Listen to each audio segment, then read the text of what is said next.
first express my gratitude to Ashish for inviting me here today, for the tremendous power of Unilever and, of course, Brookborn Red Label, who have endorsed this tremendous cause, to Shamir, to Kumar, to all of you wonderful gentlemen who have actually relentlessly worked towards what I call a tremendous, and I don't call it a cause, I call it a tremendous responsibility that most of us as human beings must have. So, like many, I'm a victim of many misconceptions. When I was a filmmaker, there was always a certain cinema attached to me, which is, grand and glorious and, NRI friendly is what I got a lot. And also rich people's lives. I kept being told that, you only make films about rich people and as if to say that perhaps people of a certain privilege are not allowed emotion. Which is fine. I dealt with all of that, and I dealt with it and took it in my stride, because to me, Indian cinema, Hindi cinema was everything. I always grew up on big songs and dances and, big scale entertainment. In fact, ironically, I'm standing in what Shami described as a temple, and to me this is, because it was helmed by my favorite filmmaker, Mr. Yash Chopra, a true visionary, and the reason why I'm a filmmaker. I was just a me too of him in my head and heart, and all I ever wanted to do was emulate his vision. And then there was a point in my time when I realized that just making movies for just the purpose of entertainment is not eventually the endeavor of a filmmaker. It's to make a point. It was at a dinner that I had in New York with some of my old friends, and some of them I was horrified at had a totally misconception, or rather a lack of understanding of an entire religion, and had very adverse points of view. That's where the journey of My Name is Khan began, along with, I think, one of our strongest writers in the business, Shibani Batija, who introduced then to me the entire phenomena, I call it, of autism, and took me into that zone. That's when I realized statistics. That's when I realized about Asperger's syndrome, which is a strain of autism, and everything that surrounds what we call special need. And it drew me towards those children, to those human beings, to what we use words like disorder or physical handicap, and colloquially, very stupid and ignorant people even use the word pagal. Now, there can be nobody more pagal or abnormal than all of us sitting in a room here today who don't have, those issues. We're all flawed people because we do not have in abundance what we should, is an ability to understand, an ability to be compassionate, an ability to be kind. These are very simple prerequisites of humanity, but we somehow lack in them. We somehow get so defensive about somebody else's problem that we tend to slot them and put them in boxes, not realizing that some of them just did not want it that way. And it just so happened that the universe gave them that.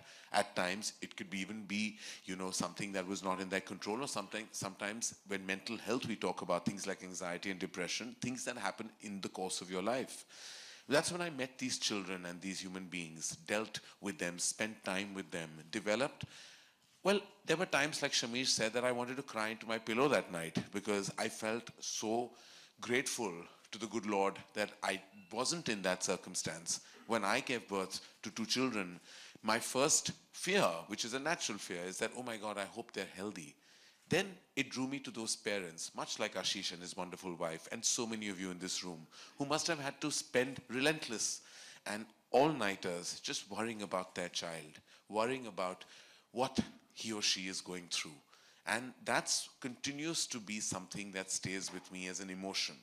Every time I meet somebody with special needs, a child, the first thing is not to feel pity, is not to feel terrible. It's to feel that they must be empowered, because they're not special. The word special does not mean it's a handicap. It means they truly are. If you do some research and reading, you'll know that each one of them is privileged to have gifts that you and I just don't have.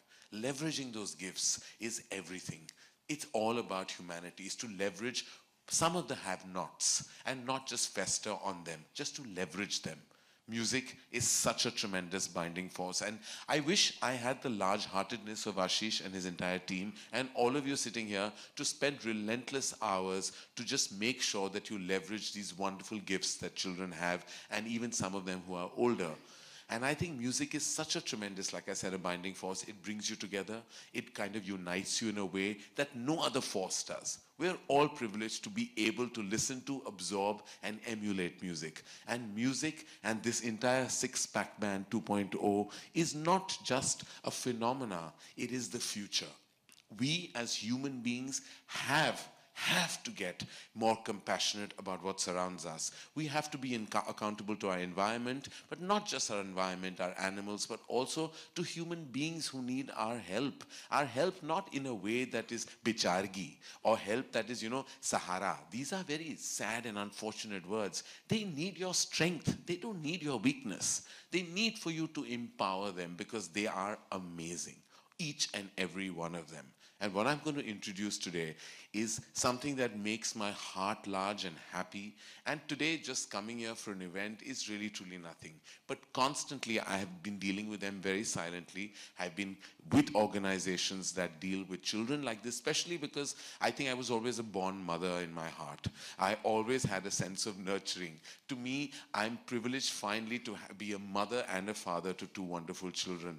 And I hope I can raise them to be human beings like Ashish and his wife and many of you in this room. So today, with great pride and with love in my heart, I want to introduce you to the video of what I called 6 phenomenal children.